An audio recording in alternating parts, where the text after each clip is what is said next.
नमस्कार. तर मी आहे उज्ज्वला, आपल्या सर्व गोड मैत्रिणींचं अगदी मनापासून स्वागत करते. तर आता तुम्हाला माहिती आहे का, श्रावण महिना चालू होतो आणि आपल्या सगळ्याच मैत्रिणींचं जे काय आहे ते साफसफाईचं काम चालू असेल, तसंच माझंही काम चालू होणार आहे. आणि आता माझं आजचं काय बेत आहे तुम्हाला सांगते. आज आहे ना, माझं चालू होतं पावभाजी वगैरे तयार करायची, कारण की पावभाजी हा असा पदार्थ आहे ना, जो पटकन होतो आणि तो मुलांना पण आवडतो, घरच्यांना आवडतो. म्हणून मग आज बाकी काय घाट घातला नाही, म्हणजे चपाती, भाजी, वरण, भात हे तर करायला गेलं ना मग 1 वाजतात आणि मग तिथून पुढे मग आपली संपूर्ण कामं करायची म्हटलं तर खूप वेळ होतो. मग त्याच्यामुळे मग म्हटलं की नाही का, पावभाजी आपलं करून टाकावी. आणि मग आजच्या जेवणाला पावभाजीच होती.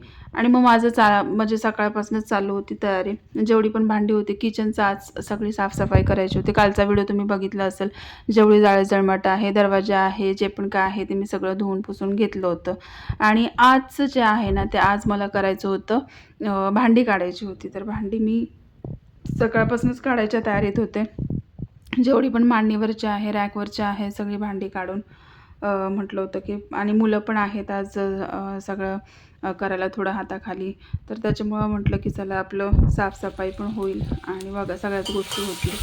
आणि तुम्हाला माहिती आहे का, श्रावण महिन्यामध्येच आपण काय या सगळ्या गोष्टी, काय एवढं श्रावण महिन्याला पवित्र, इतका पवित्र का आहे श्रावण महिना.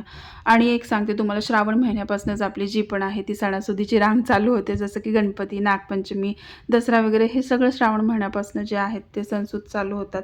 आणि असं एक कथा आहे, एक पौराणिक कथा आहे, ती तुम्हाला सांगते मी.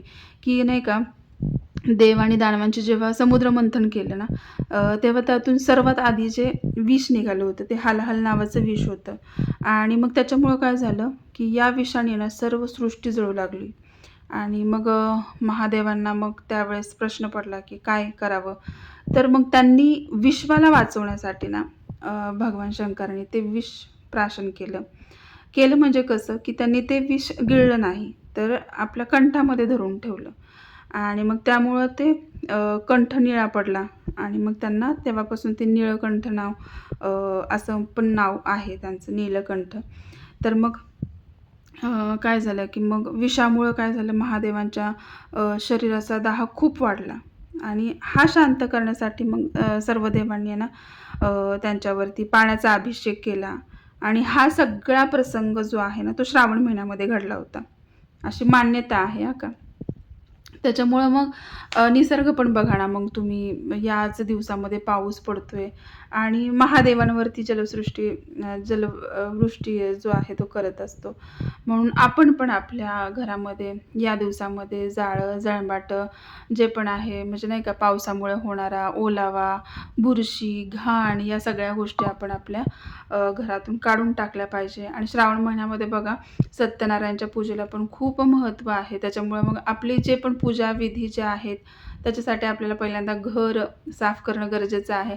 आपण एखादा पाहुणा वगैरे आले की कशा आपण सगळ्या गोष्टी, जसं की आता गणपती वगैरे येणारच आहेत, तर गणपतीच्या आगमनासाठी आपण सगळ्या गोष्टी ज्या आहेत त्या सगळ्या साफसफाई करून ठेवतो. ते श्रावण महिन्यापासूनच जे गोष्टी आहेत ते चालू होतात. म्हणून मग आपलं जे पण आहे ते साफसफाईचा आपण गोष्टी करणं गरजेचं आहे. आणि मेन गोष्ट सांगू, आपल्या घरामध्ये तर आहेच, पण घरातली पॉझिटिव्हिटी वाढते, आपलं मन प्रसन्न होतं, आपल्या घरातली नकारात्मकता दूर होते. आणि घर चांगलं तर आपलं मन चांगलं, मन चांगलं तर आपलं शरीर चांगलं, सगळ्याच गोष्टी मग चांगल्या होतात. तर अशा पद्धतीनं माझी सगळी साफसफाई चालू झाली. ती रात्री 1 वाजेपर्यंत मी साफसफाईच करत होते.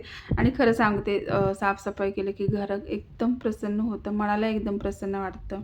तर चला, आजचा व्लॉग एवढाच होता. चला बाय, भेटू एका नेक्स्ट